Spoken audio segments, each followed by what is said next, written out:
คนดีผู้เจริญในศีลผู้เจริญในธรรมทุกท่านพร้อมกันนี้ขอยกมือ10 นิ้วกราบอาราธนาเอาคุณพระศรีรัตนตรัยบุญกุศลที่ได้กระทำปั้มเปงมาในอดีตและกระทำในวันนี้เชื่อวัดเชื่อวาเชื่อบ้านเชื่อเมือง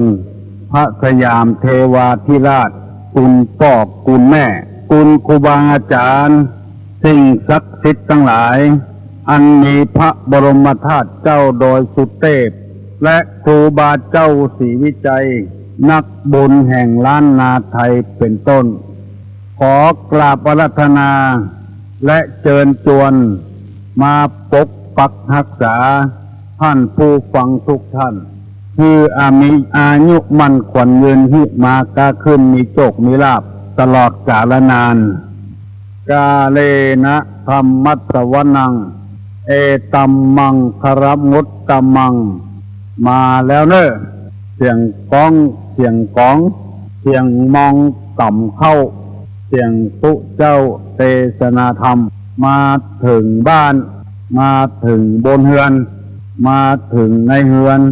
มาถึงในชุดในมุ้งมาถึงห้องน้ำมาถึงห้องครัวมาถึงในรถมาถึงกุฏิที่ผู้ฟังทั้งหลายเปิดวิทยุรับฟังวันนี้ท่านผู้ฟังทั้งหลายเปิดวิทยุรับฟังสถานีวิทยุพระพุทธศาสนาและแถมหลายจุดเพิ่นได้ถ่ายทอดให้พี่น้องทั้งหลายฟังได้ฟังเสียงที่เป็นสิริมงคลชื่นอกชื่นใจแล้วจะได้นำเอาธรรมะไปปรับปรุงแก้ไขวิถีชีวิตที่ทุกข์ทักที่ลุ่มดอนที่บ่เสมอต้นเสมอปลายชีวิตของคนนั้นบ่มีอันใดที่จะมาแก้ไขแล้วนอกจากเอาคุณธรรมในทางพระพุทธศาสนาหรือศาสนาต่างๆมาแก้ไขเพื่อให้ชีวิตได้ราบรื่นอยู่อย่างปกติถึงบ่สุขก็ยังดีกว่ามีความทุกข์แค่สบายก็ยังดีกว่าความวุ่นวายวันนี้ลุงจะได้นำเอากรของพระนางพุทธดีที่ได้รับจากพญาอินทร์ลงมาเกิดในเมืองคนเป็นแม่ของพญาเวสสันตระเอาอู้กรรมธรรมดาเนี่ยมันได้เข้าใจดีฉบับลากหญ้าซึ่งจะบ่ได้ยินบ่อยนักว่านางพุทธดีขอพร10 ข้อจากพญาอินทร์ลงมาเกิดในเมืองคนพร10 ข้อว่าเชื้อใดพ่องจะบ่ค่อยได้ยินกันตุลงหันว่ามีสาระมีประโยชน์จึงได้นำมาเสนอท่านผู้ฟังทั้งหลายแล้วก็จะได้อธิบายกรเหล่านั้นคือจำแจ่มแจ้งยิ่งขึ้นไปก่อนที่จะนำกรนี้มาเสนอขอเท้าความเดิมก่อนว่าที่เมืองของพญาสลีสุโธทนะอยู่นั้นมีพญาสลีสุโธทนะเป็นผู้ปกครองไพร่ฟ้าประชากรเพื่อได้รับความร่มเย็นเป็นสุขพญาเจ้าเมืองนี้ชื่อว่าพญาสลีสนใจพญาสลีสุโธทนะก็ใช่ขอโทษสุโธทนะนี่เป็นพ่อของเจ้าชายสิทธัตถะพญาสลีสนใจนี้เป็นพ่อของพระเวสสันดรแม่ของพระเวสสันดรชื่อว่าพุทธดีก่อนที่นางจะลงพุทธดีจะลงมาเกิดในเมืองกลชาติก่อนนางได้เกิดบนสวรรค์ไปเป็นมเหสีของพญาอินทร์หรือท้าวสักกะเทวราชอยู่ต่อมาวันหนึ่งท้าวสักกะเทวราชนี้อันอาการกิริยาของนางพุทธดีนี้มีความผิดปกติคือ1เสียงแหบ2เหงื่อออก3หายใจฮ้อนหูดัง4ผิวหมอง 5 ดอกไม้ติดเหี่ยวอันนี้ชื่อว่านิมิต5 ประการนิมิตนี่แปลว่าเครื่องหมาย5 ประการเกิดขึ้นกับนางพุทธดี1เสียงแหบจำไว้เนอะ2เหงื่อออก3หายใจฮ้อนหูดัง4ผิวหมอง5ดอกไม้ติดเครื่องประดับติดเหี่ยวถ้าว่าเทวบุตรเทวดาตนใดจะเสี่ยงบุญบนสวรรค์จะมีเครื่องหมายนี้เกิดขึ้นแม้แต่คนเฮาธรรมดานี่ก็เหมือนกันถ้าว่าบ่มีเสียงแล้วเสียงอ้อแอแล้วอันนั้นก็จงจำไว้แล้วเนอะขอให้จำกันไว้ว่าเสียงบัดชัดบัดเจนแล้วก็เกียมตัวสุมาขันแก้วทั้ง3ว่าได้ละ2เหงื่อออกคนบักเก่าว่าเหงื่อไข่ข้าวเป็นเม็ดออกอันนี้ก็มีหวังละ3บ่ม่วนเวลาหายใจนี่ฮ้อนออกหูดังยกอันเนี้ยมีหวังละ4ผิวหมองดำค้ำไปแบบเป็นที่หน้าพอหน้ากลัวไปเห็นแล้ว5บักไข่แต่งเนื้อแต่งตัวอย่างทุกอย่างบ่มีอกมีใจมีท้องมีหยองก็บ่มีอกมีใจแต่งเก็บไว้ทั้งหมดอันนี้เป็นเรื่องของคนธรรมดาอันนี้พุทธดีก็อย่างเดียวกันพระอินทร์บอกว่านางจะเสี่ยงบุญแล้วเนอะนางต้องการอันใดบนสวรรค์เราผู้เป็นเท้าสักกะเทวราชพญาอินทร์จะได้ฮื้อสมใจแก่นางต้องการอันอย่างขอมาเตอะพระนางฮู้ตัวว่าตัวจะเสี่ยงบุญเพราะว่านิมิต5 ประการเกิดขึ้นกับนางก็เลยยกมือไหว้พระอินทร์ถ้าจะฮื้อแต่นะข้าขอปอน10 ข้อได้ปอน10 ข้อแล้วจะลงไปเกิดในเมืองคนพญาอินทร์ก็หยาดน้ำตกมือนางพุทธดีคือปอน10 ข้อที่เฮาจ้างหันเปิ้นเขียนรูปในวิหารก็ออกแม่ออกลองไปสังเกตพอเถอะตัวเขียวนั้นคือพระอินทร์นางผู้เอามืออองรับนั้นคือนางพุทธดีกำลังขอปอนกับพระอินทร์10 ข้อลองสังเกตไว้เนอะข้อที่1ว่าขอเงือเป็นผู้มีตาดำเหมือนตาลูกกวางลูกฟานมาลึกขีว่ะลูกกวางลูกฟานตาเนือง2ขอเงือมีคิ้วดำสนิท3ขอเงือมีชื่อว่าพุทธดี4ขอเงือมีชื่อว่าขอเงือมีโอรสขอเงือได้โอรสผู้ประเสริฐ5เมื่อทรงพระคันขออย่าไปหื้นนูนขึ้น6ขอฮื้อหันทั้ง2 ข้างอย่าได้ห้อยหย่อนยาน7ขอฮื้อเกศาอย่าได้งอกขาว8ขอฮื้อมีผิวกายละเอียดทุรีไม่ติด9ขอฮื้อมีอำนาจที่จะปล่อยนักโทษชั้นประหารได้10ขอฮื้อได้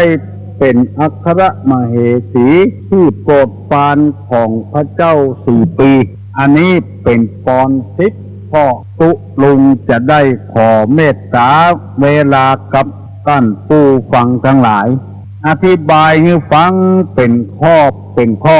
แล้วประยุกต์เข้าทำคำสอนโดยเพื่อให้ฟังได้ประโยชน์บ่ใจกะหูกับปอน10 ข้ออย่างเดียวหูถึงกรรมที่นางขาธนามานั้นเป็นเชื้อใดถึงว่าขอฮื้อเป็นผู้มีในตาดำเหมือนลูกมฤคคีคือตากวางตาฟานตาเยืองเพราะว่าตานี้เป็นสิ่งสำคัญเป็นอย่างมากสำหรับคนและสัตว์เพื่อจะได้เอาพอกเอาได้ก่อยในทางพระพุทธศาสนาแบ่งตาไว้อยู่2 ตาด้วยกันตัว1ตาเนื้อมังสะจักษุเรียกว่าตาเนื้อมังสะนี่แปลว่าเนื้อจักษุนี่แปลว่าตามังสะจักษุ ฟังดีๆเนอะเฮาจะได้ความรู้ตัวนะมังสะจักษุนี่คือตาเนื้อตาของเฮาตึงวันเนี่ยอันนี้ว่าตาเนื้อสองปัญญาจักษุตาคือความรู้สิ่งที่ควรรู้อันนี้เป็นข้อหนึ่งที่นางพุทธดีขอกับพญาอินทร์อยู่บนสวรรค์นางพุทธดีขอกับพญาอินทร์ที่อยู่บนสวรรค์ขอให้มีตางามเหมือนตาลูกกวางลูกฟานลูกเงืองตานี้เป็นตาที่ได้พอได้คอยสิ่งที่งามดีๆมาผู้หญิงทั้งหลายในโลกเพิ่นประกวดกันไม่ใช่ประกวดก้าความงามหน้าตั้งหน้าอย่างเดียวถึงหูปถึงห้างอันที่เพิ่นได้กันนั้นคือคนที่ตาสีฟ้าตาสีดำมหานินเลยตาดำมหานินดำชิกเลยพอแล้วมันงามแล้วก็สีฟ้าก็งามเหมือนกันสีนี้เป็นสีที่มันจุ่มมันเย็นตาสีดำคนเฮาธรรมดานี่เสาะหายากท่านผู้รับฟังรายการนี้ทุกท่านลองสังเกตพอเถอะส่วนมากนี่มันจะเป็นจางๆไปไข่บดำก็ได้มีสีอย่างอื่นมาสูนอันนี้ยังว่าเป็นคนงามแต่บ่ได้เตื้อมันมีสีจืดๆจางๆนางพุทธดีต้องการสีที่มันดำสนิทเลยสีดำแล้วโบราณเพิ่นถึงว่ามันงามมีกำหยอกไม่ยิงว่ายิ้วโก่งก้อมแวดอ้อมตาขำในตาก็ดำเหมือนแสงแก้วเข้าร้านคนใดมีตาดำมีตางามก็หายากลองสังเกตพอก็เถอะอันนี้ที่ตุลุงนำมาเสนอที่ได้กล่าวบ่อยๆว่าหงายของที่มันคว่ำไว้เหมือนมาแล้วซึ่งบางคนยังบ่เคยได้ยินกันเตื้อว่าปอนของนางพุทธดีเนี่ยมีเชื้อใดพ่องบ่เคยได้ยินกันเตื้อบัดเดี๋ยวนี้หงายให้พอแล้วหงายให้ฟังแล้วตาดำสนิทนี่เป็นสมบัติของแม่งิงงามส่วนมากมันจะมนกาสีเนื้อไว้กาสีดำแต่บ่เคยมีลองส่องกระจกพอตาไผ่ตามันเถอะมันดำแต่ว่าบ่ดำเหมือนกับแก้วมหานินส่วนปัญญาจักษุนั้นคือตาในที่ว่านี่คือปัญญาคือความรู้ยังย้ำแถมว่ารู้สิ่งที่ควรรู้อันใดบ่ควรรู้นี่บ่ได้นับเขานี้เพราะฉะนั้นจึงขอแยกท่านผู้สนใจทั้งหลายได้ฟังว่าคำว่าปัญญานี่แปลว่าความรู้ในพระพุทธศาสนานี้ไม่ใช่ว่ารู้ทั่วไปรู้ว่าไผเป็นหนี้ไผรู้ว่าไผเล่นจู้กับไผรู้ว่าไผไปลักของเปิ้นมาบ่ได้อันนั้นบ่นับเข้าเป็นปัญญาบ่ถูกต้องในข้อนี้ในตอนข้อนี้ของนางพุทธดีนางพุทธดีนี่คือของมีตางามหมายความว่าปัญญาเนี่ยผ่องใสที่จะเป็นประโยชน์กับตัวเองกับสังคมกับครอบครัวของมีปัญญาอันคมแหลมอันนี้ตาเนี่ยคือทั้งมังสะจักษุ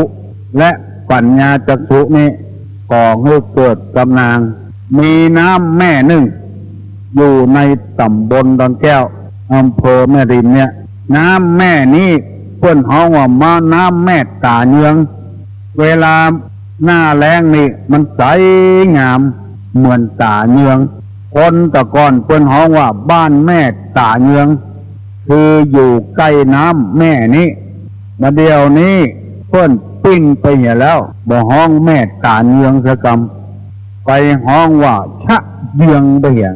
มันบ่มีความหมายอย่างสักอย่างชะเยืองความจริงแต่นี่เป็น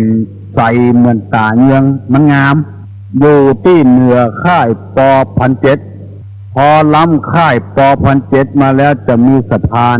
ข้ามน้ำแม่ตาเยืองประเดี๋ยวบ่มีละไปเสาะหาเป็นยาก็บ่มีละแม่ตาเยืองนี่เป็นแม่ชะเยืองไปเหียแล้วบางคนก็มาอู้ว่าพระพุทธเจ้ามาหันน้ำแม่นี้จะเหนืองบ่ใจจะบ่ใจเหนืองน้ำนี่มาด้วยความบริสุทธิ์น้ำมันใสเหมือนตาเยืองของเข้าใจตามนี้โดยได้ฟังหลายอย่างนะฟังตุลุงเล่าให้ฟังนี่นะอันนี้เป็นข้อที่หนึ่งก่อนที่นางขอกับพญาอินทร์เพราะฉะนั้นพี่น้องทั้งหลายเอากุคนก็ขอให้มีปัญญาจักษุคือตาอันเป็นปัญญาหูสิ่งที่ควรหูอันใดบอกควรหูอย่าไปเสาะแสวงหามันไผเนี่ยอย่างกับไผที่ไหนเมื่อใดอย่าไปเสาะแสวงหาเพราะว่ามันแบบเป็นสิ่งที่สร้างสรรค์เป็นสิ่งที่ทำลายกันอย่างกับสื่อมวลชนถึงวันเนี้ยอันใดดีนี่เอาไว้ตังในบุญอันใดบดีบดักนี่เอาไว้ตังนอกหน้านึ่งเลยขึ้นตัวใหญ่เป็นสิ่งที่บกควรหูแล้วก็เอามาเสนอเงื่อเจ้าบ้านเจ้าจองได้วิพากษ์วิจารณ์กันในทางที่บดีทำให้สังคมเนี่ยบัดสร้างสรรค์แม้แต่ตัวเจ้าอยู่ในวัดก็ยังถูกฆ่าถูกยิงอย่างมูนี้เป็นต้นถ้าจะลองว่าโอ้แม้แต่ตัวเจ้าก็ยังสร้างวัดสร้างวาสร้างถนนหนทางให้เจ้าบ้านซื้อเครื่องดนตรีพื้นเมืองให้วัดให้โรงเรียนต่างๆมันบ่ได้เอาลงอันเนี้ยสิ่งที่ควรหูแต่บ่เอาลงเอาสิ่งที่บ่ควรหูลงหนังสือพิมพ์เอาลงวิทยุเอาลงหน้าทีวีให้ชาวบ้านชาวเมืองได้หันอันนี้มันบ่ใช่พาดิญะมันเป็นปุถุชนนี่คือคนเชื้อใดวันหน้าตุลุงจะได้นำมาเสนอให้ฟังว่านิสัยของปุถุชนจะเป็นอย่างนี้วันหน้าก่อนอันนี้เป็นข้อที่หนึ่งเนอะนางขอเงือมีตาดำข้อที่สองขอเงือมีขนคิ้วดำสนิทขนคิ้วนี่ดำสนิทคนบอกว่าขนคิ้วฟังทีนะไม่ใช่ว่าคิ้วนะคิ้วนี่มันรองรับน้ำที่เหื่อย้อยจากตังบนลงมาบ่ให้เข้าแก่นตาจะมืดจะมัวมันรองรับไว้มันเป็นธรรมชาตินางพุทธดีขอกับพญาอินทร์ว่าขอให้มีขนคิ้วอันดำแก่นตาก็ดำคิ้วก็ดำคิ้วกงก้อมแบดอ้อมตาขำขนตาก็ดำเหมือนแสงเจ้าเข้ามันมีความงามสำหรับแม่หญิงเพราะคำว่าคิ้วดำนี้ก็คือคิ้วธรรมชาติบ่ได้ลกบ่ได้ขูดเหมือนเชื้อบะเดียวบ่ได้ลกบ่ได้ขูดเชื้อบะเดียวขูดโคนคิ้วแล้วเอาดินสอเข้าเขียนเข้าใส่มีลายหนึ่งเปิ้นไปปล่อยหลวงเปิ้นเมารถก็เตะแก่ท่าอยู่นอกบ้านมันฟังมันกำลังเขียนคิ้วอยู่สักคำหนึ่งก็จะโลขึ้นรถไปปล่อยหลวงไปเปิ้นเหลวพอหน้ามันเปิ้นปากันไข้หัวก็ใส่มันก็สงสัยว่าเปิ้นไข้หัวเนี่ยอย่างใส่มันบอกไปแผ่วงานปล่อยหลวงแล้วมันบอกแห่ปวดตาลเข้าปล่อยหลวงกับเปิ้นจะกำชดไปหลังนิหารปุ้นไปจักเอาแว่นมาส่องพอก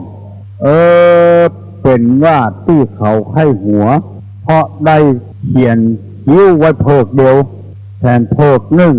มดจุนอุ่นคำว่าเพิกนี่ก็เป็นกำเมืองเฮานะนอกจากเพิกแล้วก็ภาคเพิกหนึ่งภาคหนึ่งถ้าเป็นภาษาบเดียวก็ฮ้องว่าข้างหนึ่งเขียนคิ้วอีกข้างหนึ่งไม่ได้เขียนหมู่นี้เป็นต้นมันมีแต่โบราณกาลมาแล้วคนใดใครหื้อคิ้วงามมันบ่ได้ตามธรรมชาติบางทีก็โลกเอาเส้น น้ำตาปิน้ำตาปังก็โอ๊ตเอากับตัวมันบางงามนักแก่พวกเจ้าคนเฮานี่ฟังไปเรื่อยๆเนอะก็ออกแม่ออกพี่น้องทั้งหลายใครมีปากกามีสมุดเขียนเอาไว้เนอะกรของนางพุทธดีสิทธิ์ข้อที่ขอจากพญาอินทร์ข้อหนึ่งว่าของมีตาดำเหมือนตาลูกกวางลูกควานข้อที่สองของมีขนคิ้วงามคิ้วกงเหมือนกันธนูของพญาอินทร์ว่าอันคิ้วกงก้อมงามดำสนิทเลยบ่ต้องมีสีขาวอันนี้เป็นข้อที่สองแล้วข้อที่สามว่าของมีชื่อว่าพุทธดีเหมือนชื่อเก่าเนี่ยที่อยู่บนสวรรค์เนี่ยอันนี้เป็นปอนของพญาอินทร์เป็นเชื้อใดนางจึงให้มีชื่อว่าพุทธดีเหมือนชื่อเก่าเพราะว่าชื่อเนี้ยเป็นชื่อที่เป็นมงคลคนเฮาจะใส่ชื่อนับได้นับใส่ก็บ่ได้จะต้องไปหาผู้หูผู้ลวกใส่บางทีไปชื่อเป็นกาลกินีเนี่ยก็มีสุดแล้วแต่ไผจะถือถ้าเป็นกาลกินีแล้วบางทีก็ถือแต่ถือว่าเปลี่ยนชื่อเป็น2 เตื้อ 3 เตื้อมันจะมีอย่างอี้นะบริวารอายุเดชศรีอุตสาหะมนตรีกาลกินีบริวารอายุเดชศรีมูลอุตสาหะมนตรีกาลกินีมี8 ตัวมีติดจันทร์การพุธพัดศุกร์เสาร์และราหูนี่เป็นวันพุธเมื่อคืนตั้งแต่6 โมง6 โมงของวันพุธนะ6 โมงค่ำ6 โมงวันพุธเมื่อคืนนี่นะ6 โมงของวันพุธไปถึง6 โมงเจ้าของวันพฤหัสคนใดเกิดเมื่อคืนนี้อย่างนี้ชื่อว่าวันราหูถ้าเป็นลักษณ์โหราศาสตร์เป็นว่า1 อาทิตย์2 จันทร์3 อังคาร4 พุธแล้วก็มานับพัดละนับเสาร์บุญลูกจากเสาไปหาพัดลูกหาพัดไปหาราหูลูกหาราหูไปเป็นกาลกินีก็นับกันอย่างนี้เพราะฉะนั้นชื่อนี้สำคัญเหมือนกันถ้าไปจับใส่กาลกินีเห็นแล้วมันบ่ค่อยดีแต่ใดแต่ลักษณ์ของพระพุทธศาสนานี่ไม่สำคัญชื่ออย่างก็ได้มันสมมุติไม่ได้ว่าเป็นชื่อนั้นชื่อนี้ถ้าเกิดออกมาแล้วบ่มีชื่อมันจะประจำว่าไผชื่อหนังหยังแต่เมื่อเฮาใครรู้จักชื่อเฮาก็ฮ้องว่าปี้สานะก็ฮ้องชื่อนั้นชื่อนี้อ้ายสานะถ้าคนเฒ่านั่นก็ลุงป้อเฮาบ่รู้จักชื่อเพิ่นในภาษาบาลีเพิ่นว่าพุทธดีแปลว่าสัมผัสหรือถูกต้องอันนี้พุทธดีแปลอย่างนี้ชื่อว่าพุทธดีนะอยู่ที่ไหนขอให้สัมผัสกับเปิ้นถูกล่งกับเปิ้นอยู่ที่ไหนอย่าไปให้เปิ้นจังให้เปิ้นแกนตานางผาธนาเจอีเพราะฉะนั้นจะสังเกตว่าคนบางคนอยู่ที่ไหนกรรมเดียวเปิ้นก็จังละผู้สักกรรม2 กรรมเปิ้นก็จังละเพราะว่าบ่ได้รับพรจากสวรรค์ลงมาบ่ได้รับพรจากที่ไหนเปิ้นบอกว่าอยู่ที่ไหนก็ให้ถูกให้ลงกับเปิ้นอยู่กับผัวก็ให้ดีกับผัวถูกกับผัวมีอย่างอู้จากันม่วนอยู่กับเมียก็ให้อู้ถูกลงกันแบ่งอกแบ่งใจเข้ากันอันเนี้ยมันถูกมันลงกันแบ่งหัวใจเข้ากันเปิ้นเล่ามาว่าพ่อมันไป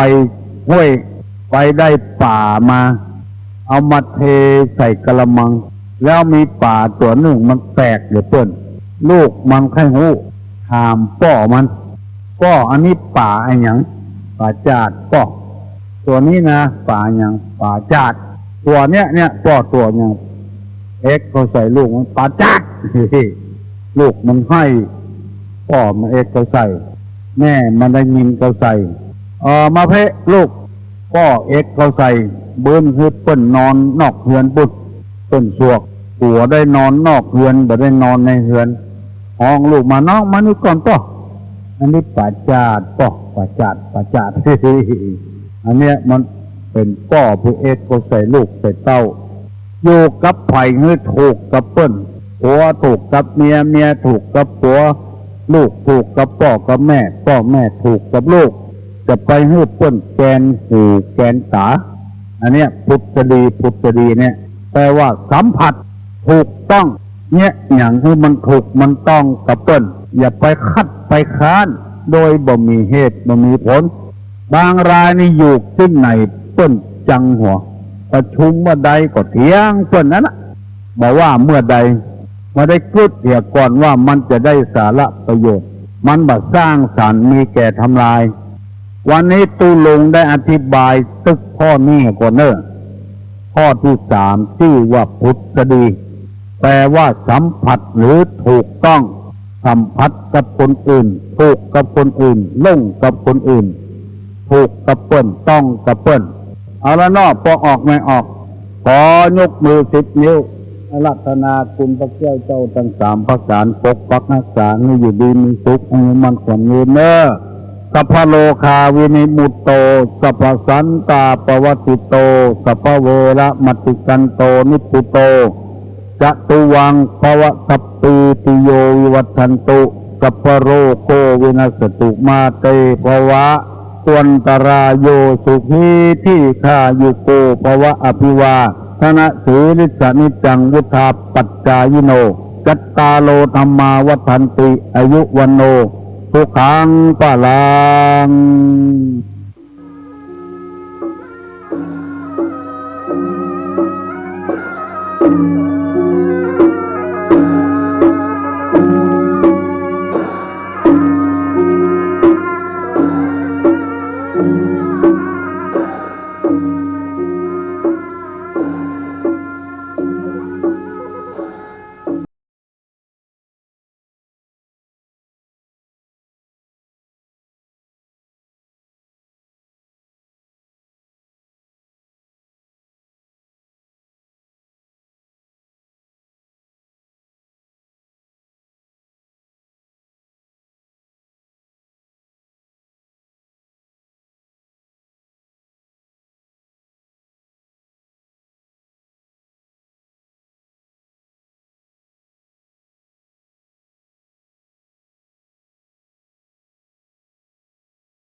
เมียใหม่ลูกนะครับอันจะไปบอกคือเนื้อจะปิกเนื้อเขาก็ยอดหนีละกันไปทำไมนะก็เลยบอกอู้ประจาอย่างนะครับอยู่เมินมาตุกมันนักเข้าเหลือแก่กันนะครับพอตุกจากการกึดเติงหาพ่อหาแม่นักเหลือแก่อยู่ในก็มองอยู่ในก็เหงานะก็เนาะให้นี่พอเหงาซอกตอกอยู่อย่างอันแล้วเนี่ยเมียเลวดีหันใส่กะให้เป็นจะได้อันยังมาอยู่มองซอกตอกอย่างอี้ใหญ่นะอันตัวของนันทิกาก็เลยบอกให้ฟังกะโอ้ประเดี๋ยวนี้กึดตึงหายพ่ออีแม่บอกฮู้ว่าจะเป็นจะได้แล้วก็บอกฮู้ลูกบ้านลูกจองมาก่อนหลายปีแล้วอันมาแผ่วประเดี๋ยวเนี่ยไอ้นะก็เป็นที่แค่ไปแอวหายพ่ออีแม่พ่องไหนนะโอ้นะครับเลวดีได้ยินอย่างอันแล้วเนี่ยนะก็เลยบอกให้ฟังกะโหไอ้ถ้ากึดตึงหาก็ป้ากันไปกับไปแอวหายพ่ออีแม่ก็มันจะไปเป็นหยังนี่นะเขาพอได้ยินใจกรรมนี้เนี่ยนะครับนอที่เลวดีว่านี่นะครับเขากับมันก็โล่งใจกันนะครับประเด็นนี้นะพอโล่งใจแล้วนะครับก็เลยไปบอกคือกับตังอันปุ่นกะนะครับอันตึงป่อตึงแม่ของอันเลวดีตังแม่ของเลวดีนะครับป่อหมีแล้วหลอดตายไปแล้วนะครับเนาะก็ไปบอกคืออันกับแม่ของเลวดีกันนะครับโอ้ประเดี๋ยวนี้เป็นดีใครปิกบ้านปิกจองใครไปก้อยหน้าอีป่ออีแม่ป้าล้านนาสีผู้ไหนนะโอ้ลูกจะไปก็ได้หรอถ้าลูกจะไปไหนนะก็เอาไปกับคนเฮามีเปลือกขี้เตออย่างตับเฮามีเปลือกขี้เตออย่างในบ้านในเมืองเนี่ยไอ้น่ะ ประเดี๋ยวนี้ก็ปากันไปแม่ก็ตึ้มว่าอย่างรู้อีนะฮะเพราะว่าแม่เมียก็สามารถเอาใจตัวเองอันแถมเนี่ยนะครับเนาะตัวบ่อ้ายนะครับม่วนอกม่วนใจแล้วก็บอกคือกับหมู่เสนาอามาตย์ทั้งหลายกันประเดี๋ยวนี้หมู่เฮาจะปากันไปปราณสีภัยใครไปพ้องก็ปากันไปเน้ออีนะพอออกไปแต่อันนั้นนะครับเนาะอันหมู่เนี่ยนะครับมันก็ไข่หันกับปราณสีมันเป็นจะใดนี่หายนะเขาบอกว่าปราณสีเคยได้ยินมาเมินแล้วนะก็เลยพวกคนใดก็ไข่ไปคนนั้นก็ไข่ไปคนนี้ก็ไข่ไปแหละนะครับได้เป็นหมื่นนะครับที่จะไปด้วยกันนี่นะโอ้พอเปิ้นจะไปนักจะไปหลายเนี่ยได้นะครับนะจะไปห้ามเขาก็ไม่ได้ลูกเพราะว่าต่างคนก็ต่างไข่หันนะครับเอาไปก็ไปก็เลยปากันออกจากบ้านจากจองกันนะครับปุ่นนะครับปาราณสีเป็นที่หมายแล้วนะครับเตียวบุญหนต่างกันไปนะครับเนาะได้เดือนป่ายนะครับเดือนป่ายก็มาพดใส่เพียกะปาราณสีเพียกะนะครับเนาะอันตอนไปที่เป็นพ่อกานั้นมันก่อยย่างไปดูนะครับเนาะไปปะใส่อุเชนีไปปะใส่บ้านนั้นบ้านนี้ย่างไปขายไปนั่นนะครับเนาะแต่ว่าอันที่มาประเดี๋ยวเนี่ยนะครับเนาะประเดี๋ยวนี้ปิกบ้านหลวงมันปุ่นเอาซื่อหน้าเป็นหมายแล้วนะครับพอเอาซื่อหน้าเป็นหมายประเดี๋ยวนี้เดือนป่ายพดมาแผ่วปาราณสีตับของตัวเก่ากว่าใหญ่อย่างเงี้ยนะครับเนาะถ้าจะยกเอาหมู่ตึงมดตึงมวลเข้าบ้านเข้าเมืองปาราณสีนี่เป็นเรื่องใหญ่แล้วนะครับโอ้มันตึงจะแตกกันดึงๆแหละนะครับเนาะเนี่ยได้บ้าอ้ายก็เลยย่างตับของตัวเก่าไว้ตั้งนอกเมืองพุ่นนะครับเนาะอันตั้งนอกเมืองเนี่ยนะครับพุ่นต่ำบ้านนอกคอกตื้อพุ่นนะครับอยู่กันพุ่นเสร็จเรียบร้อยแล้วเนี่ยนะครับเนาะก็บอกคือกับอันทหารคนที่แก่นใจหน่อยนะครับแก่นอู้หน่อยนะคือขี่ม้าเข้าไปในหัวในเวียงก่อนหรอกคือไปบอกกับพ่อกับแม่ก่อนจีต่างบอกหนทางไว้คือเสร็จเรียบร้อยว่าตกใส่บ้านนี้พ่อเศรษฐีชื่ออย่างอีแม่เศรษฐีชื่ออย่างอีไปถามเขาปล่อยเนยนะถ้าไปปะแล้วไปบอกคือเปิ้นว่าประเดี๋ยวเนี่ยลูกบ่าวพดมาแผ่วแล้วอีนะอันนี้ก็ปากันไปกันนะครับเนาะขี่ม้าเข้าไปในบ้านในเมืองกันแล้วก็ไปปะใส่พ่อเศรษฐีครับก็เล่าเรื่องของพ่อเศรษฐีนะครับคือเล่าเรื่องของนันทิกาคือกับพ่อเศรษฐีฟังหลอนนะครับว่าอันตีไปกาไปขายประเดี๋ยวนั้นไหนนะประเดี๋ยวนี้ปดโถไปได้ดีแล้วไปเป็นเจ้าป่อพญาอยู่สั่งกัสสะพุนะประเดี๋ยวนี้ไหนนะแล้วมาประเดี๋ยวนี้ได้เอาหมูตับทั้งหลายมาตัวกระเพื่อว่าจักมาไหวป่อไหวแม่นี่ไหนนะปดโถนะครับเนาะอันป่อกับแม่ของอันเจ้าป่อพญานันติกาพอได้ยินอย่างอันแล้วก็ม่วนอกม่วนใจแล้วครับเนาะโอ้แต่อีนะว่าอันลูกบ่าวเฮาไปกาไปขายประเดี๋ยวนี้ได้เป็นเจ้าป่อพญาแล้วมีไหนเนี่ยมาไอ้นะโอ้เจ้าป่อพญาเอาตับมานักเอาคนมาหลายนะมาจะเป็นหมื่นถ้าเข้าบ้านเข้าเมืองมาคนมันจะแตกตื่นโกลาหลกันประเด็นนี้ใจตัวมูค่าเนี่ยมาบอกคือก่อนตะอันบ่ได้ไหนนะพอได้ยินเนี่ยอันแล้วเนี่ยนะครับน้องม่วนละนะครับประเดี๋ยวนี้เจ้าป่านตันเศรษฐีครับนะก็อันเกียมครัวเกียมของห้องหมู่พี่น้องญาติโกโหติกาทั้งหลายกันนะครับเอามากันหมู่เฮาประเดี๋ยวนี้นันติกาลูกบ่าวเฮาปิกมาแล้วเกียมครัวเกียมของอันยังไว้เนยน่ะปัตตามูนี้ก็มาดาครัวดาของกับโภชนะอาหารหลายสิ่งของหวานหญิงนาตึงวัฏฐาผ้าแผ่นตึงตั้งเต้นจองนอนสลีหมอนเสือสาดผ้าปูหลวดกาสีตึงของเครื่องครัวดีน้อยใหญ่ดาแต่งไว้นำนาพอแล้วนะครับเนาะลูกบ่าวปิกมาลุ่นนะครับมันถึงม่วนอกม่วนใจแล้วกันนะครับเนาะทีนี้อันหูข่าวละดาครัวละนะครับเนาะแต่ว่าอันคนหมู่ต่ำบ้านนอกคอกตื้อทั้งหลายพุ่นกันนะครับเนาะที่อันตับของบ่าอ้ายป่อพญานันติกามาย่างตับอยู่พุ่นเนี่ยนะครับเขาบ่ฮู้ลูกไผตีไหนลูกยังได้มากันก็บ่ฮู้อย่างนะครับเนาะมากันเป็นหมื่นตั้งตับกันอยู่อย่างนั้นนะครับเนาะคนทั้งหลายหมู่นั้นก็เลยป้ากันเต่าอู้กันสนสันและไผที่ไหนประเดี๋ยวนี้ฆ่าศึกศัตรูจากที่ทางใดปากันมานักหนาปาป้านอย่างอีปล้ำปะเหลือไปอยู่บ่ได้แล้วเน้อมัวเอาเด้อนะใส่กันไปนะครับเนาะพอใส่กันไปไผตึงไม่ได้เข้าไปถามไปหาแล้วนะครับเพราะว่าไผที่ไหนบ่ฮู้หรอกนะครับก็ปากันเก็บครัวเก็บของตัวเก่ากันนะครับกั้งตายนะกั้งตายกลัวตายเก็บครัวเก็บของได้ก็ฟังล่นกันแล้วนะครับเนาะเสียงอดเอา คนบ่ฮู้เก้าบ่ฮู้ปลายต่างพันภายเป็นหมู่บ่ายหน้าสู่เวียงใจของเรานะครับเนาะปุ้นอากาศนะครับพดเข้าไปในหัวในเวียงปุ้นเลยนะครับเนาะพดเข้าไปหาในหัวในเวียงปาราณสีในยามนั้นก็ซ้ำเป็นยามที่เจ้าป่อพญาเปิ้นตายไปได้บ่เมินนะครับเจ้าป่อพญาเมืองตายไปได้บ่เมินแล้วก็อันกล้าเผาศพแล้วไปนี่บ่ได้โลดนะครับเนาะยังบ่ได้มีเจ้าบ้านเจ้าเมืองเตื้อนะครับแล้วก็อันเจ้าป่อพญาปาราณสีก็ซ้ำบ่มีอันลูกเนี่ยนะครับเพราะบ่มีลูกเจ้าบ้านเจ้าเมืองจะเป็นยกฮื้อไผที่ไหนอย่างใดบ่มีละนะครับเนาะทีนี้หมู่เจ้าบ้านเจ้าเมืองทั้งหลายเนี่ยนะครับป้ากันหนีเข้าเมืองมาแหละนะครับมาบอกฮื้อกับหมู่อันเสนาเก่าทั้งหลายกะคุณเก่าแก่เมืองทั้งหลายพอมาได้ยินใส่อย่างอันแล้วเนี่ยนะครับโหมันหมู่นี้มันมารู้นี่นะหูว่าหมู่เฮาบ่มีเจ้าบ้านเจ้าเมืองมันจะมาลู่บ้านลู่เมืองรู้นี่นะก็เลยบอกคือกะตีกองแล้วไปหมู่เฮาบ่มีเจ้าบ้านเจ้าเมืองเฮาก็ไปฮบกับมันได้รู้จักบอกหมอกสกรรมว่ามันเป็นตับที่ไหนอย่างใดนะตีกองหมู่ทหารทั้งหลายแล้วนะครับก็หมู่ทหารทั้งหลายได้ยินเสียงกองรัวกันมาตุ้มต่ำแล้วนะครับเนาะ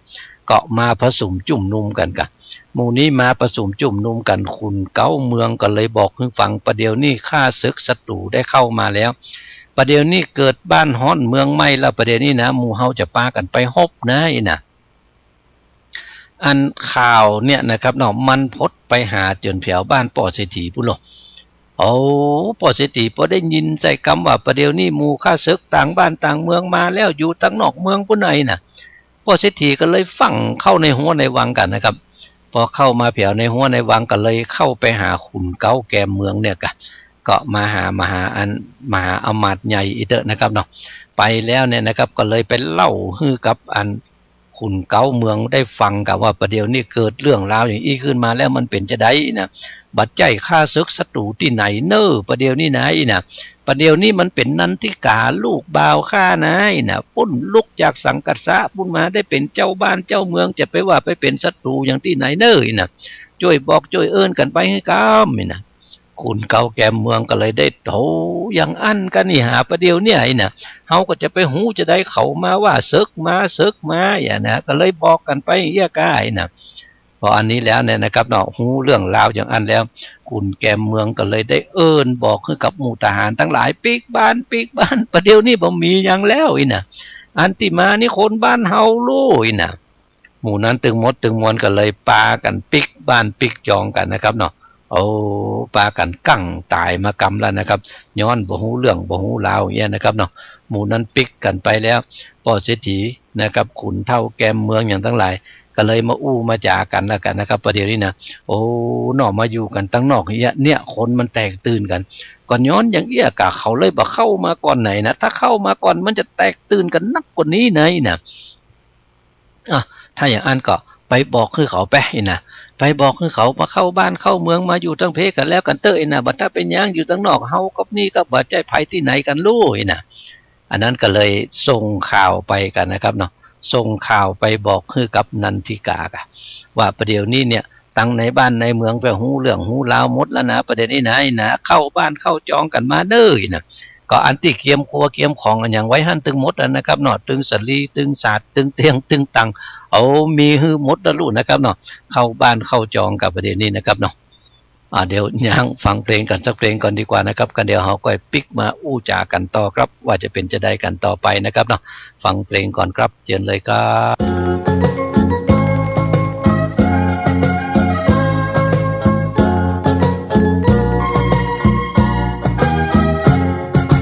อยู่คนเดียวสบายแต่มันก็ไม่สนุก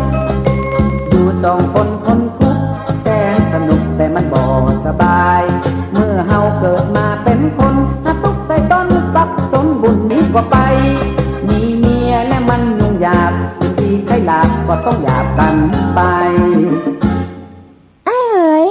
ขอสุมาเอาเข้าไปสีกรรมเนอะได้จ้ะแล้วก็ขอสุมาหลวดเอามากรรมเนอะได้จ้ะแล้วก็ขอสุมาเอาแกบหมูมาตอยเนอะก็ได้นะกะแล้วน้องจะไปไหนพักผ่อน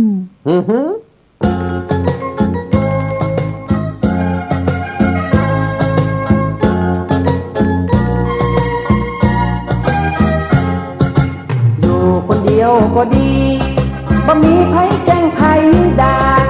แต่คิดไปคิดมาก็เสียเวลาเกิดเป็นลูกหัวใจเป็นฝ่ายผู้ตื่นเอาหูนักปืนมายิงทั่วไปที่เขาเฮาอยู่ด้วยเขาหวังเฮาช่วยยะการบ่ได้โอ้น้องงามงอนมอนคิวได้กล้าเข็นคิ้วจีนิ้วเป็นลาย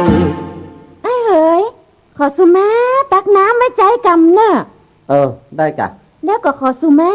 กวาดบ้านถูเฮือนกำนะไอ้เนอะ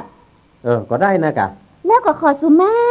ไปเอาข้าวเจ้าที่บ้านพี่ปั่นไปเอาน้ำตาลที่บ้านพี่เงาไปเอาบะเป้าที่บ้านพี่สมจะแบ่งขนมไปวัดบรรพู ก็ได้นะกะแล้วน้องจะไปไหน พักผ่อน อือฮึ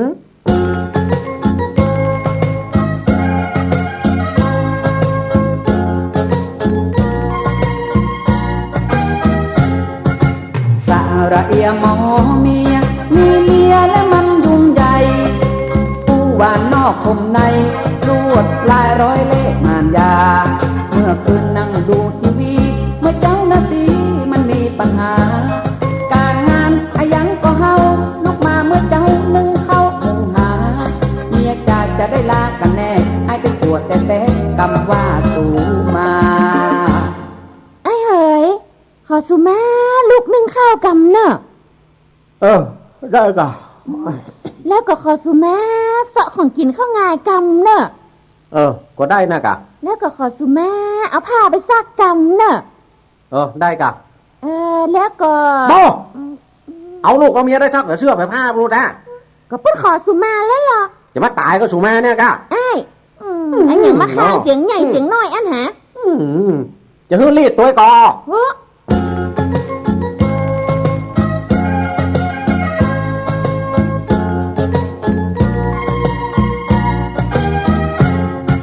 นะครับเราฟังเพลงกันไปแล้วปิกมาอู้จากันต่อครับสาระธรรมกำเมืองผมวิโรจน์อินทนนท์กำลังอู้จากับเจ้าปี่นายน้องของเฮาในช่วงเวลานี้กันอยู่นะครับ FM 104.50 คลื่นเพื่อการศึกษาพระพุทธศาสนาและวัฒนธรรมวัดฝ่ายหินอำเภอเมืองจังหวัดเชียงใหม่ครับเป็นแม่ข่ายถ่ายทอดเสียงนี้ไปตำตั้งสถานีวิทยุเครือข่ายกัลยาณธรรมหลายๆสถานีด้วยกันขอบคุณสถานีวิทยุกู้สถานีครับที่ได้เอื้อเฟื้อให้รายการสาระธรรมกำเมืองออกอากาศให้กับเจ้าปี่นายน้องของเราได้ฟังกันนะครับเนาะปิกเข้าบ้านเข้าเมืองกันกับประเดี๋ยวเนี่ยนะครับเนาะโอ้มากันจะเป็นหมื่นนะครับเนาะเข้ามาในเมืองลึกๆลักๆกันนะครับเจ้าบ้านเจ้าเมืองตั้งหลายหูข่าวกันปดตอกอันน้ำหม้อตั้งอยู่หน้าบ้านเครื่องครัวของใจของกินอันอย่างตั้งหลายเพื่อเป็นการฮับตอนตับจากต่างบ้านต่างเมืองเปิ้นมาดีลู่อีนะเอาเปิ้นมาดีเอิ้นจ่าใส่กันเป็นอันดีอันม่วนไปหมดแล้วนะครับประเด็นนี้นะนันทิกาครับประเด็นนี้ได้มาปะใส่ป่อใส่แม่ของตัวเก่ากันนะครับเนาะมาอู้มาจากับป่อกับแม่ของตัวเก่าโอ้เป็นอันดีอันม่วนเป็นจะได้ลูกเขยไปทางปุ้นแล้วมันเป็นจะได้นะลูกว่าจะไปก้าไปขายพดมาประเดี๋ยวนี้มันได้จะได้นี่หายนะถึงมาเป็นอย่างอี้นี่หายนะนันทิกาก็เลยต้องมาเล่าเรื่องกับนะตั้งแต่เก่าของตัวเก่าเนี่ยนะครับเนาะคือกับป่อกับแม่ของตัวเก่าฟังกะอ้ายไปกับไผ่ฟ้องไปกับอันหมู่เปื่อนเดียวเซียวกันแถม149คนไหนน่ะงัวล้อ150ล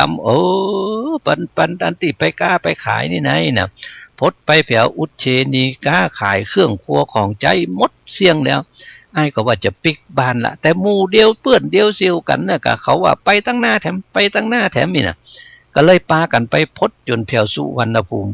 ค้ากล้าขายที่เมืองสุวรรณภูมิมันได้ครัวได้ของได้สตังค์อย่างก็ว่าจะปิกบ้านน่ะเขาสมว่าเอาตั้งหน้าเป็นหมายแถมอันอ้ายคนเดียวลูกคนเดียวก็จะว่าอันจะไปคัดเขาก็บ่ได้ก็เลยปากันไปแถมนี่น่ะพดไผ่สุวรรณภูมิกล้าขายเสร็จเรียบร้อยแล้วเขาจะเอาไปโกลังคะบุรีว่าอันน่ะก็เลยปากันไปโกลังคะบุรีเปิ้นว่าหนทางมันยากหนทางมันยากก็บ่เชื่อปากันไปตกกลางตากลางตางอันหมู่เปื้อนเดียวเซียวกันนั้นโดนยักกินไปเสียงหมดได้น่ะ โอ้ก็เป็นดูดีดูแต่ว่าหาอันหมู่ป่อหมู่แม่ของหมู่นี้กันนะครับเนาะ149 คนเนี่ยนะครับได้ยินหูข่าวว่าลูกของตัวเก่าตายไปเห็นแล้วอีนะมันตึงเป็นอันดีอันม่วนแล้วนะครับสักคนก็เป็นอันให้สักคนก็เป็นอันฮ้องเลยนะครับเนาะทีนี้ก็มาอู้จากันนะครับว่าอันหมู่นั้นตายไปหมดแล้วอันตัวของลูกเนี่ยไปพดใส่ปะใส่ป่อฤาษีแล้วป่อฤาษีไปอยู่กับป่อฤาษีได้ทำปีปลายป่อฤาษีจี้ต่างไปทางนี้ไปพดใส่สังกัสสะปุ่นนี่นะแล้วก็ไปฆ่ายักษ์ที่สังกัสสะตายนะก็เลยเล่าให้ฟังตึงหมดเลยนะครับโอ้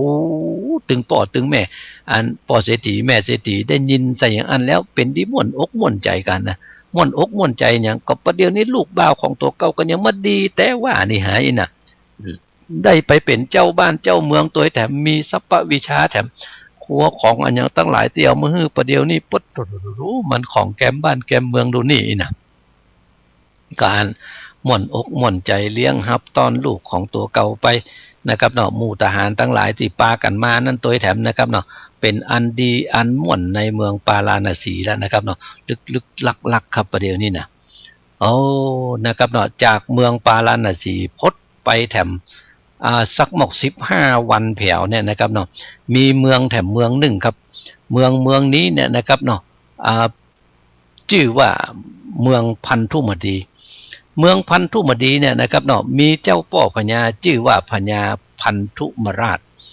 เจ้าป่อพญาพันธุมราชเนี่ยนะครับหูข่าวลูกนะครับหูข่าวแล้วประเดี๋ยวเนี่ยนะครับเมืองปาราณสีเจ้าเมืองตายแล้วก็อันบ่มีไผสืบบ้านครองเมืองโอ้ถ้าว่าหมู่เฮาไปนี่ไหนนะเฮาจะได้เหนื่อยนะหอยอันเจ้าป่อพญาพันธุมราชเนี่ยนะครับก็เลยบอกคือกับหมู่ทหารทั้งหลายของตัวเก่ากะสู้เขาทั้งหลายใครได้ทรัพย์สมบัติเงินคำอันอย่างทั้งหลายฮื้อไปตัวฆ่ากันแล้วกันเนอะประเดี๋ยวเนี่ยนะหมู่เฮาจะปากันไปปาราณสีเจ้าป่อพญามันตายละนะแล้วเฮาจะปากันไปที่พุ่นประเด็นยังบ่ฮู้นะครับว่าไอ้นันทิกาปิกบ้านของตัวเก่านะครับเพราะว่าจากที่จากต่างทั้งหลายที่ไปเนี่ยนะครับมันไปคนแจงคนห้อมคนหอยกันหรอนะครับเจ้าป่อพญาพันธุมราชบ่ฮู้ครับพอบ่ฮู้ก็กึดใจว่าประเดี๋ยวนี้ปาราณสีเนี่ยนะมันบ่มีคนอื่นละเจ้าบ้านเจ้าเมืองก็บ่มีได้นะจะยกทัพมาหล่นนะครับบอกคือหมู่ทหารของตัวเก่าหรือไผจะไปตัวข้าก็ไปถ้าคนใดไปแล้วเนี่ยนะเผาไปฮบตังปุ้นถ้าแปะตังปุ้นแล้วเนี่ยเขาจะได้ของอันนั้นของอันนี้ของทั้งหลายที่ได้จะยกคือกับหมู่ตั้นทั้งหลายไผแค่ได้อย่างเอาแค่ได้เงินเอาแค่ได้คำเอาแค่ได้เมียเอาอีน่ะเขาจะยกคืออีน่ะถ้าไผบ่ใครได้อย่างก็บ่ถ้าไปอยู่บ้านเนี่ยการหมู่ทั้งหลายอันคนที่มันโลภะนักเนี่ยนะครับมันก็ตึงใครได้มันก็มีหลายหรอกบ้านเฮามีแต่อีแล้วก็ยังพอเตือได้มาแทงมาแถมปดโตมันจะมีนักไก่น่ะแต่อันหมู่ที่อยู่ในศีลกินในธรรมมันก็บ่ใครไปกันโอ้ก็เปิ้นอยู่ดีๆของเปิ้นอยู่แล้วเฮาอยู่ประเดี๋ยวนี้ก็7ดีจะเป็นลูกของเปิ้นมาอย่างแถมนี่น่ะพอถึงมื้อถึงวันนี้ของเฮาก็ถึงบ่หมดบ่เสี่ยงอยู่แล้วโอ้บ่ไปน่ะอันลายหมู่ก็บ่ไปแต่ทำลายหมู่ก็ไปกันนะครับเนาะเจ้าป่อพญาเปิ้นว่าหรอนะครับไผบ่ไปฆ่าไปคนเดียวก็ได้นี่อย่างไปคนเดียวก็เจ้าป่อพญาอันพันธุมราชเนี่ยนะครับเนาะเจ้าป่อพญาเมืองอันพันธุมดีนี่นะมันไม่ใช่คนจะเล็กสน่อยหรอกนะครับอดโทเต็มขี้ปุ่มเหมือนกันนะครับประเด็นนี้นะคือสัพพะความหูของตัวเก่าเนี่ยมีนะครับอิทธิฤทธิ์อันอย่างตั้งหลายของตัวเก่านี่มีปดโตคาถาอาคมนี่ถึงว่านะเต็มขี้ปุ่มแล้วนะครับ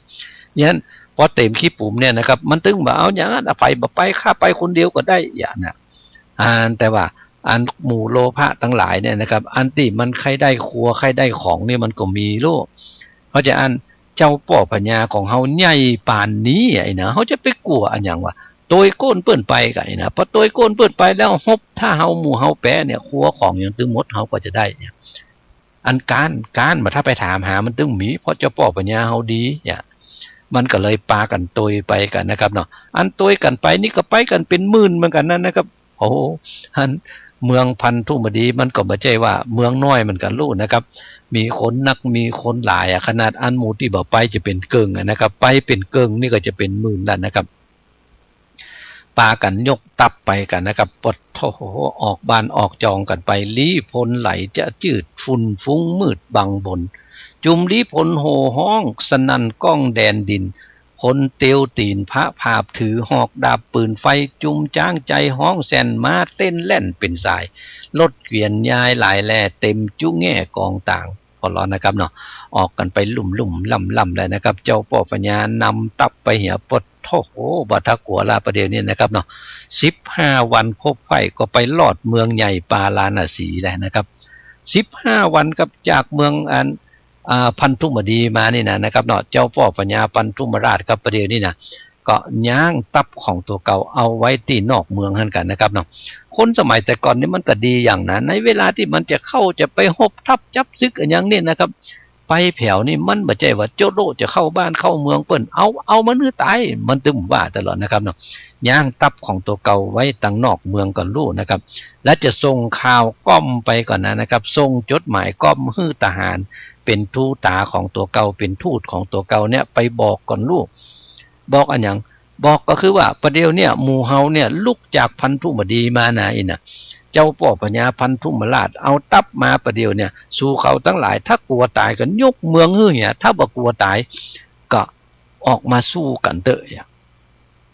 จะฮื้อเมืองก็ว่าจะฮื้อหมู่ข้าทั้งหลายได้ยกตับเข้าไปนี่เป็นจดหมายก้อมดูนะครับนอที่ส่งเข้าบ้านเข้าเมืองไปแล้วนะครับเอา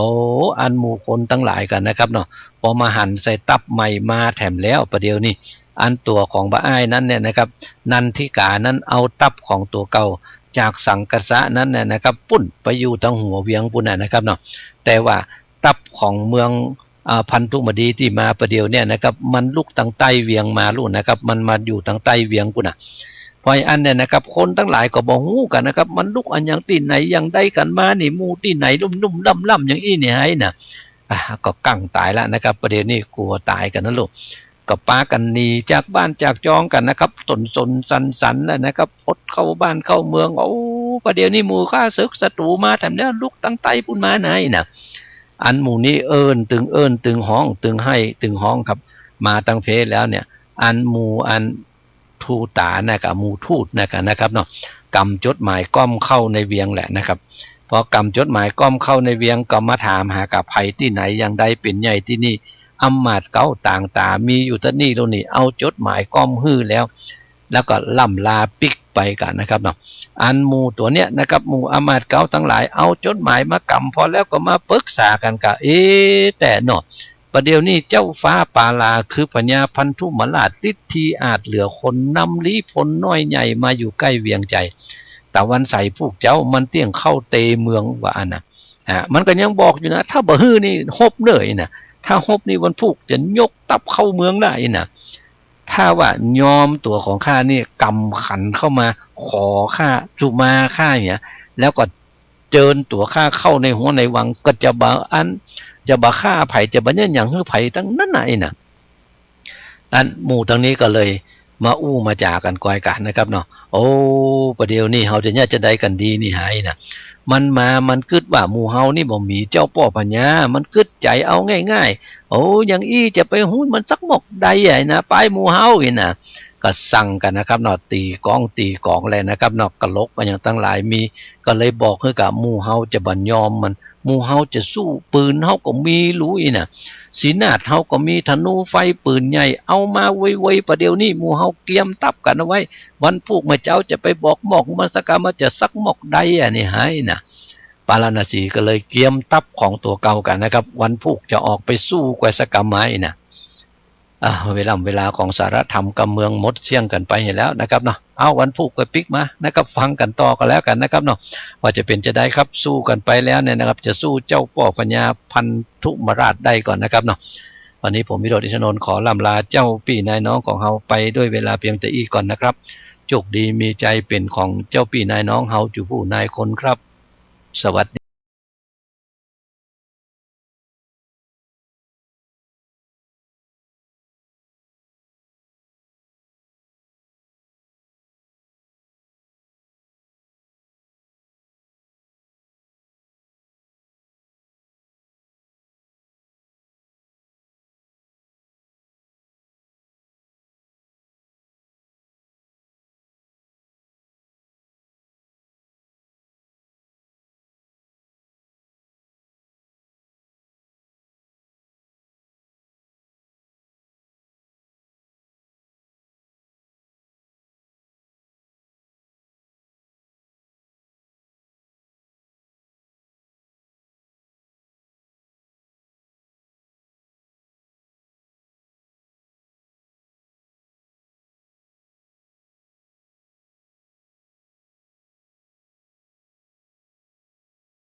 านกำลังฟัง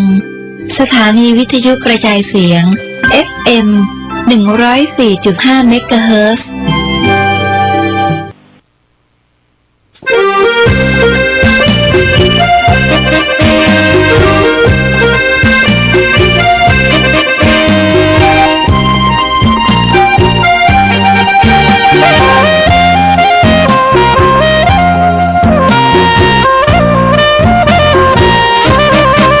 สถานีพระพุทธศาสนาฝากเสียงลอยมาบอกบรรดาญาติโยมที่มีใจใช้ธรรมฉโลมที่มีใจใช้เพลงฉโลมบอกบรรดาญาติโยมให้ฟังคลื่นนี้ สถานีตั้งไม่ไกลไม่ไกลตั้งอยู่ทั่วเมืองไทยชวนคนไปทำดีเชิญฟังกันทั้งวันดีเจสร้างสรรค์พากันสุขีใครอยากฟังธรรมเชิญทางนี้ใครอยากฟังธรรมเชิญทางนี้หรืออยากฟังเพลงดีๆเปิดคืนนี้นะคุณสถานีพระพุทธศาสนาฝากเพลงลอยมาย้ำชาวพุทธสร้างบุญธรรมะจะติดตามตัวคุณธรรมะจะชี้นำใจคุณพิสุสงฆ์ท่านหนุน